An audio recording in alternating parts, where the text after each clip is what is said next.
Tem uma edição da revista Globo Rural, de janeiro de 94, que traz na capa a foto de um javali simpático, com a manchete "Brasileiro por adoção". Um antigo assinante da revista fotografou essa reportagem para mandar pra gente. A matéria conta sobre os primeiros criadores de javali no sul do país e fala de como já tinha gente ganhando dinheiro nesse mercado. Dizia que o javali era uma atração para os gourmets e um ótimo negócio. O quilo da carne valia quase 5 vezes mais do que a carne de porco. Eram os primeiros anos de uma onda gastronômica. O javali, um porco de luxo, um sangue azul no chiqueiro, mais gostoso, mais saudável e mais gourmet do que o seu parente caipira. Mas nem tudo era otimismo. A reportagem contava que, ao mesmo tempo em que os javalis de criação estavam fazendo sucesso nos restaurantes, os javalis selvagens começavam a causar problemas no Rio Grande do Sul. Eles já viviam no Uruguai há uns 100 anos e estavam subindo para comer plantações e atacar cordeiros nas terras gaúchas. E a matéria fala que uma das soluções para o problema seria, pasmem, comer mais javali. Isso foi 25 anos atrás. Quando a gente lê essas reportagens com a nossa cabeça de 2019, é impossível ignorar que ali já estavam as pistas de que algo iria dar muito errado. E hoje, se você procurar na internet notícias e vídeos de javalis, a história já é outra. Digita aí, javali plantação. Javali plantação.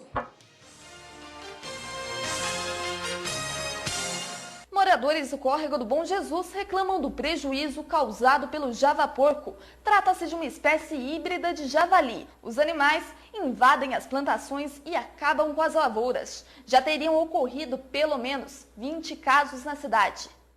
Eu fiquei muito impressionada com ver a imagem da lavoura no chão, porque é muito milho no chão. É impressionante. Porque não parece que foi um animal que chegou. Parece que veio um trator e passou por cima da plantação, né? Porque ele tá inteiro, tipo, meio que uma forragem no chão. Tem um vídeo aqui da cidade de Leme, que é aqui no interior de São Paulo. Acaba com a nossa sogra. Olha o que está vindo de presente aqui na lavoura. Meu Deus do céu. Os caras pararam de carro aqui no meio de um pasto aqui e passa um bando que eu não consigo nem ter ideia de quantos passaram correndo em fila, assim. Eu acho que é mais de 100, mas eu tô chutando. O que dá pra saber é que não para de passar javali, tipo... E ficam filmando e fica vindo mais javali. E daí vem os filhotinhos, e daí vem os grandes, e daí vem os filhotinhos e os grandes, e eles vão passando.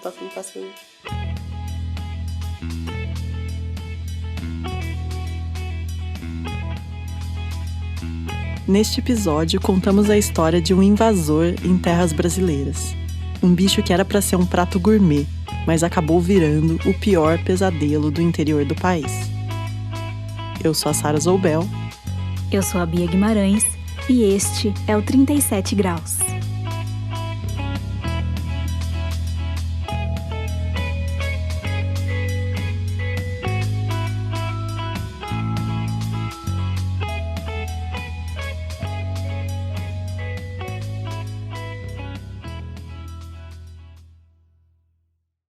A gente pegou a estrada até Itupeva, no interior de São Paulo, para entrevistar o Felipe Pedrosa, um cara que está estudando javalis de cabo a rabo, e que inclusive usa emojis desse bicho no status de WhatsApp.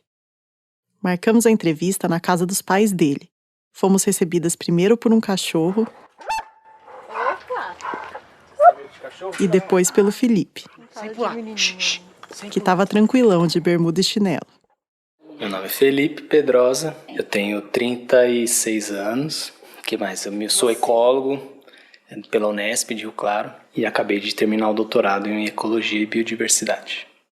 O Felipe passou o doutorado inteiro investigando a invasão dos javalis e o impacto disso no meio ambiente. A ideia da pesquisa surgiu lá por 2011, 2012, quando ele ainda estava na graduação. Naqueles anos, começaram a aparecer umas pegadas meio esquisitas num quintalzinho que tem lá na Unesp de Rio Claro. E ninguém sabia que bicho era aquele. Até que um dia, o tal bicho apareceu nas imagens de uma câmera de monitoramento. Não era um queixada ou um cateto. que são animais da fauna brasileira, mas sim um javali, um animal que, em teoria, não era para estar lá.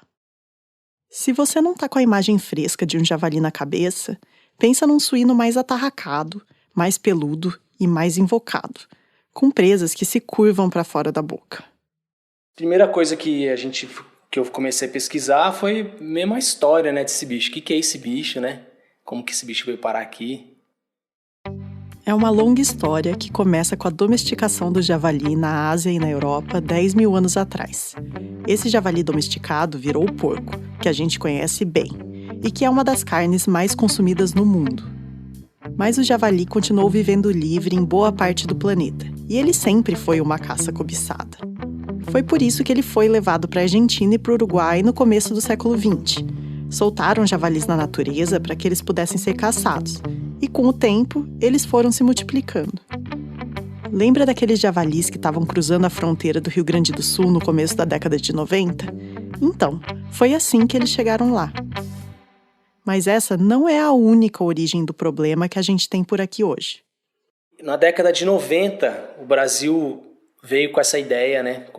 A mídia começou a vir com a ideia de trazer o javali para a produção.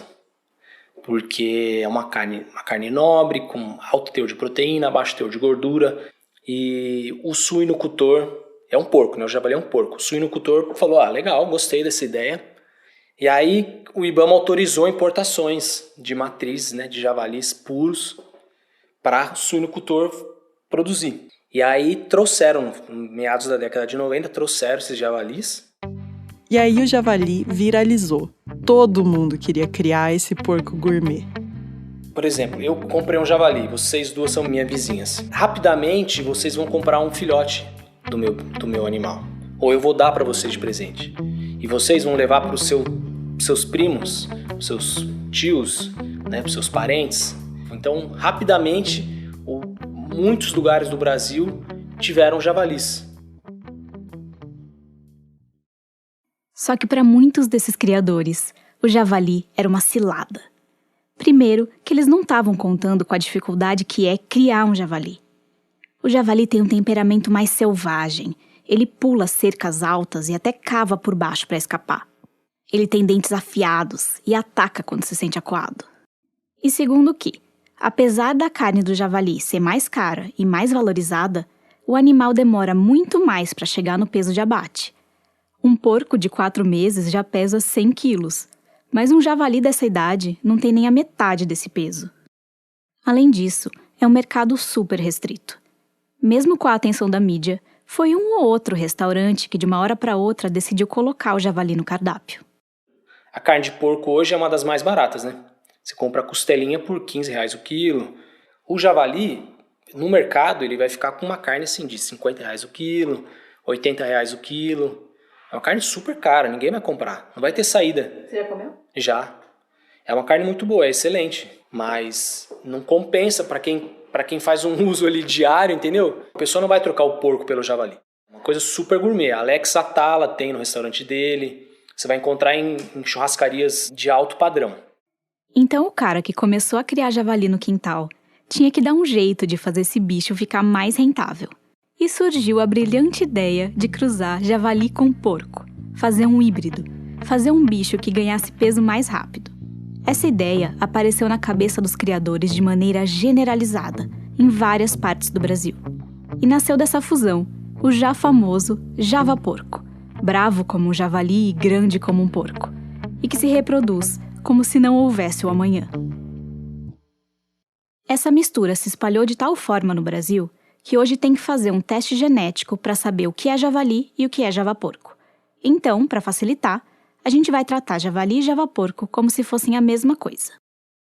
Por conta do temperamento selvagem, não demorou para que alguns javaporcos conseguissem fugir das granjas e começassem a viver livres nos campos e matas do Brasil. Foi aí que, em 98, o IBAMA colocou um monte de regras para os criadores de javali. As granjas agora tinham que ser super seguras para que os animais não escapassem. Mas a grande maioria das pessoas que tinha javali nas suas propriedades não estava preparada para seguir essas normas à risca. Então veio outra brilhante ideia. E um monte de gente com javali no seu quintal lá, na sua granja, no seu chiqueiro. O que o pessoal fez? Para se livrar do problema, liberou para a natureza.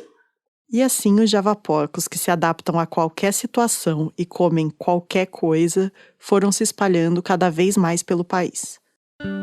Para ter uma ideia, eles podem dobrar a população a cada 4 meses. E o Felipe falou que 5 casais podem facilmente gerar 2.000 animais em apenas 4 anos. Eles andam em bandos de 15, 30, 40 bichos ou até mais. E hoje estão pelo sul, sudeste e centro-oeste do Brasil. E já até começaram a chegar na Bahia e nas partes mais baixas da Amazônia. E não é só no Brasil. Ele também invadiu os Estados Unidos, o Havaí, a Austrália, a África do Sul e até Galápagos. O único continente que não tem javali é a Antártida.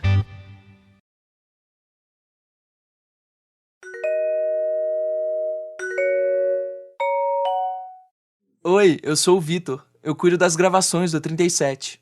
E eu tô aqui para falar que este episódio tem o apoio do Instituto Serrapilheira, que financia a pesquisa e a divulgação científica no Brasil.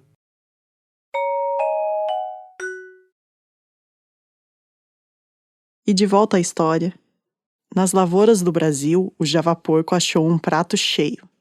Milho, cana, mandioca, pupunha, ele come o que encontrar pela frente. E o bicho começou a ser temido no interior do país como se fosse um monstro dos campos, tipo um chupacabra. No caso da plantação, por exemplo, o seu Zé tá lá, o seu Zé chega na lavoura, é meio que da noite pro dia, ele chega... Da noite pro dia ele chega e detona, assim. Quanto maior o bando, maior o prejuízo. E é da noite pro dia mesmo, chega e come, detona. Quando chega a noite e os trabalhadores já foram embora, o bando chega no milharal. E logo começa o banquete. Ele cavoca, ele revolve o solo. No milharal ele vem, ele derruba o pé e pega a espiga caída, come um pouco da espiga, já vai no outro pé, derruba outro pé, come um pouquinho mais a espiga. E vão passando, derrubando tudo. Até que em pouco tempo, o milharal tá todo no chão. Como se tivesse passado um trator ali, que não deixou nada em pé. Só restaram mesmo algumas espigas meio comidas. E para um pequeno produtor, o prejuízo pode significar perder toda uma safra. A gente tentou trazer para esse episódio alguma entrevista com um agricultor ou pecuarista que já tenha tido problema com javaporcos. E até conseguimos alguns contatos indiretos, mas ninguém topou conversar sobre isso. Mas fato é que o bicho faz estrago nas lavouras. E quando ele não tá na lavoura, ele tá fazendo estrago nos ambientes naturais do Brasil. Ele destrói hábitats, ele revira o solo e compromete raízes das plantas, né? Ele soterra nascentes. Revirando o solo, os hábitats naturais, ele pode predar uma quantidade enorme de presas de outras espécies, né? Então ele altera micro-hábitats, então, por exemplo, anuros, répteis podem ser altamente impactados, né? E quando chega num novo território, esse invasor ainda pode atrapalhar a vida dos porcos do mato que são nativos do Brasil, o cateto e o queixada. Eles são menores e podem sair perdendo na disputa por espaço e por comida. Os danos nas matas e nas lavouras só foram crescendo.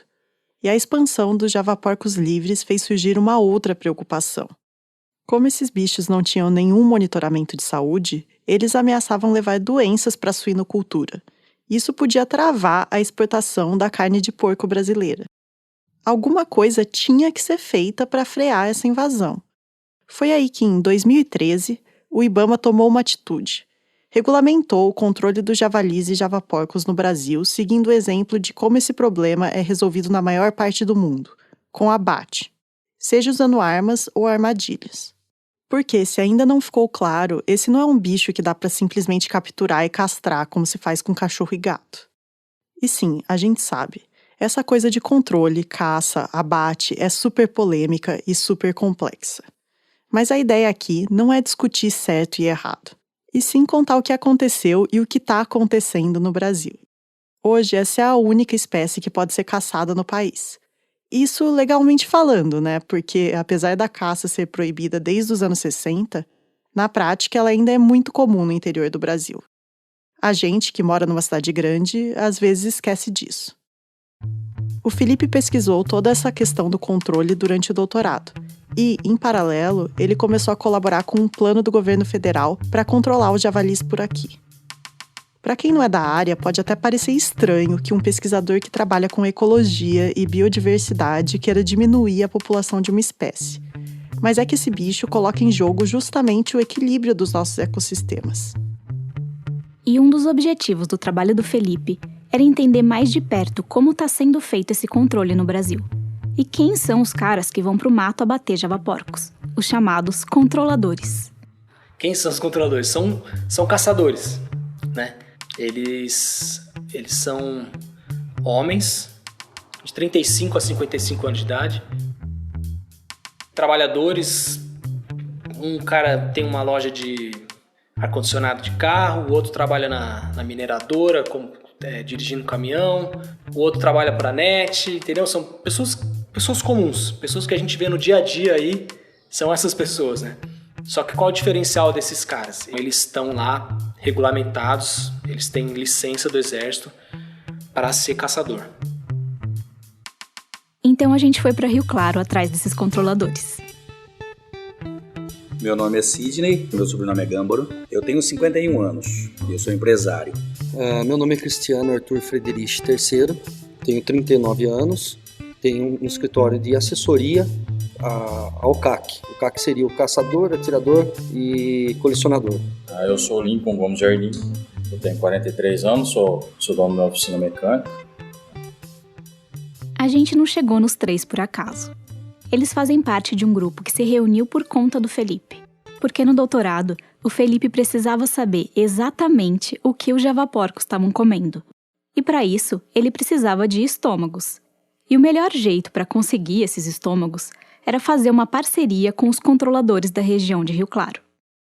A gente foi até o clube de tiro esportivo que eles frequentam.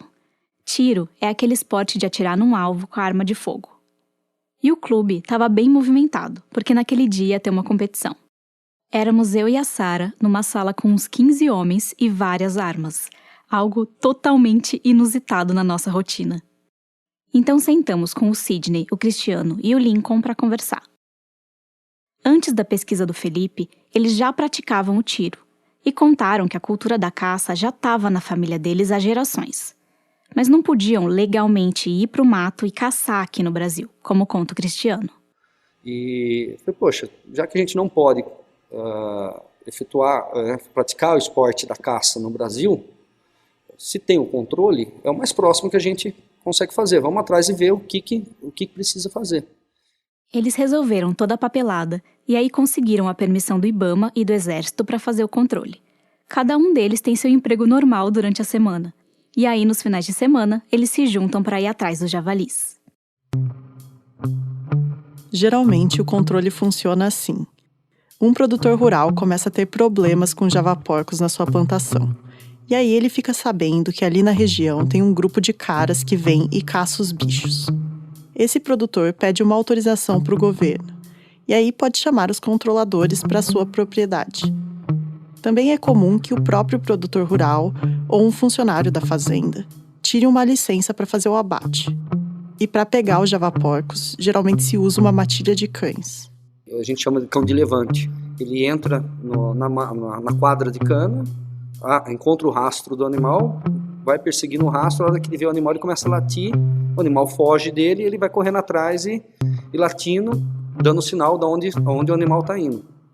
Nessa hora, os controladores já estão posicionados em volta da plantação para cercar o bando de javaporcos. Aí, quando os bichos passam, os controladores atiram. Em uma das vezes, esse animal saiu na minha frente. Pelo menos no meu caso, não passou pela minha cabeça a questão de eu tenho que abater porque é uma praga, porque não, eu tô aqui, ele saiu, ou eu vou bater ele, ou ele vai vir para cima de mim e eu tenho 2 filhos para criar, então... O controlador tem que matar o bicho naquele mesmo local, e a carcaça não pode ser vendida e nem doada. O comum é que os animais caçados sejam descartados ou virem churrasco. A gente perguntou para os controladores qual foi a primeira vez que eles viram um javali ou javaporco ali na região. A primeira vez que eu vi o javali foi no Horto do Camaquã, perto de Peúna. Esse é o Lincoln. Até o pessoal pensou que era queixada. Mas aí eu vi os 3 passando, falei, não é queixada não. O queixada ele vai até 50 quilos mais ou menos. E ali tinha porco de mais de 100 quilos ali, de 100, 150 quilos ali. Eu lembro, na época do javali, do forte do javali do estado de São Paulo. Esse é o Sidney. Vizinho do meu sítio, o rapaz começou a criar javali. Criar em cativeiro. Nossa, eu passava lá, eu olhava e falava, meu Deus, eram uns monstros. Você olhava, que é isso, cara, né? Bicho agressivo. Você chegava no alambrado, ele vinha pra cima. Eu falei, meu Deus, se isso aí escapar... Eles mostraram fotos de uns javaporcos enormes, com 1,80 de comprimento. E também contaram pra gente algumas histórias que já viveram em campo, como quando viram um canavial do tamanho de 4 campos de futebol totalmente detonados por javalis. O problema que está aqui na região, o controle que vocês fazem, tem sido suficiente? Por enquanto, não. Não tá, assim, diminuiu a quantidade de incidentes com javali nas propriedades rurais. Né? Em vez deles destruírem 4 campos de futebol numa noite, estão destruindo 2. Uma coisa que a gente achou curiosa nessa entrevista é que o Cristiano e o Sidney fizeram questão de ser chamados de controladores e não de caçadores. Eles disseram que o controlador é o cara que quer ajudar a deter uma praga. É um cara dentro da lei. Já o caçador, no Brasil, geralmente é aquele cara que vai pro mato com uma arma ilegal e mata o que ele quiser, seja uma paca, um tatu, uma onça. Mas com o Lincoln aconteceu o contrário. Ele se apresentou como um caçador de javaporcos e disse achar muito estranho esse papo de controlador. A impressão que ficou é que as fronteiras entre o controle e a caça ainda são muito nebulosas. Ao mesmo tempo que esses caras gostam muito da sensação de ir pro mato, de cercar os bichos, atirar e tudo mais, eles também têm que se encaixar nas leis brasileiras e têm que encarar os javaporcos como praga e não como esporte, pelo menos em teoria. Esse grupo de controladores de Rio Claro ajudou o Felipe a conseguir os estômagos necessários para a pesquisa de doutorado. Nesse período, ele lavou, abriu e fuçou em 111 estômagos de javaporcos e viu que a maior parte da alimentação desses bichos vem de lavouras, principalmente milho e cana.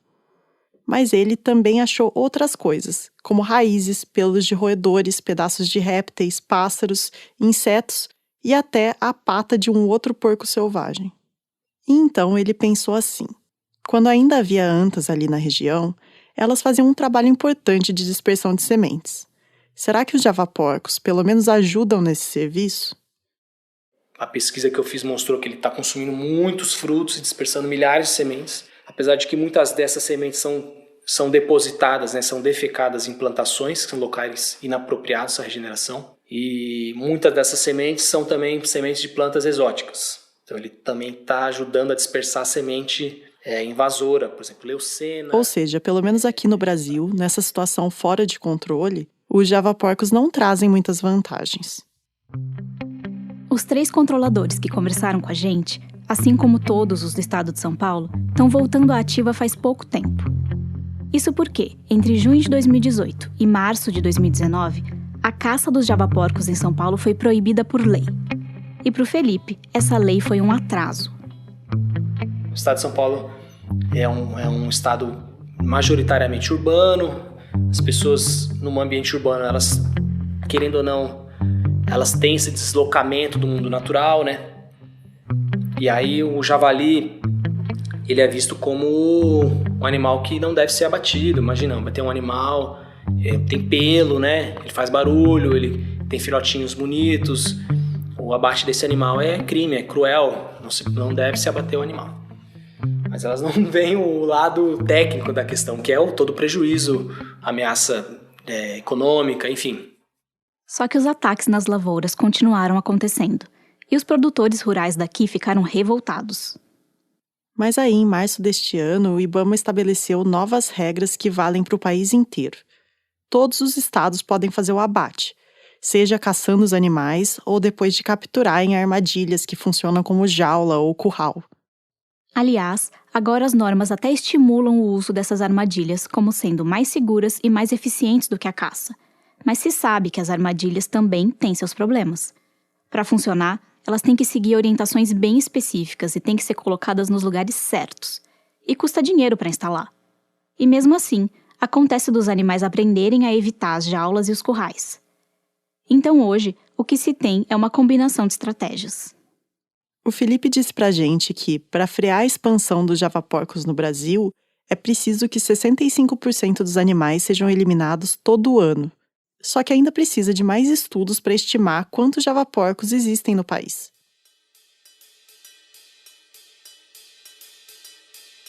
A história dos javalis e javaporcos no Brasil é um vai e vem.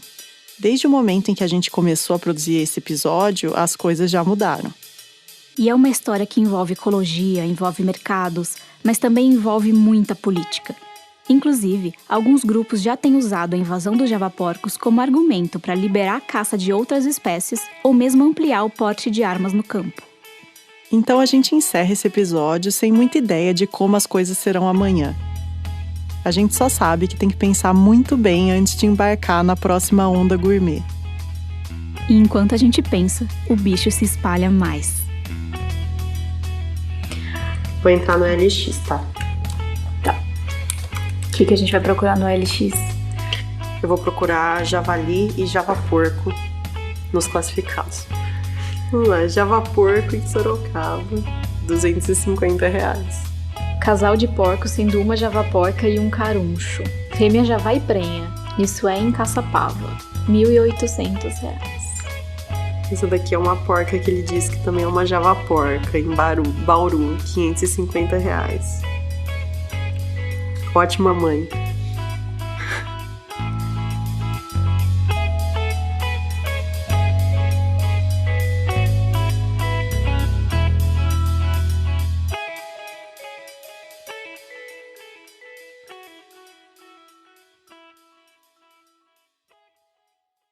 E daqui a 2 semanas, no próximo episódio do 37 Graus, a gente sai do campo e vai para a cidade grande, São Paulo, onde a ameaça não é um bicho, é a chuva. Vai chover menos, mas quando chover, vai ser um estrago, vai chover muito. O 37 Graus é produzido e apresentado por Sara Zoubel e Bia Guimarães, e conta com o apoio do Instituto Serra Pilheira. As músicas do episódio são do Gabriel Falcão e a ilustração é da Sandra Jávera. A narração do 37 Graus é captada pelo Vitor Oliveira. Se você gostou do programa, deixe a sua avaliação ou comentário no app que você usa para ouvir o podcast. E conte para os seus amigos, isso ajuda a gente a crescer. Estamos no Twitter, Facebook e Instagram na @37podcast.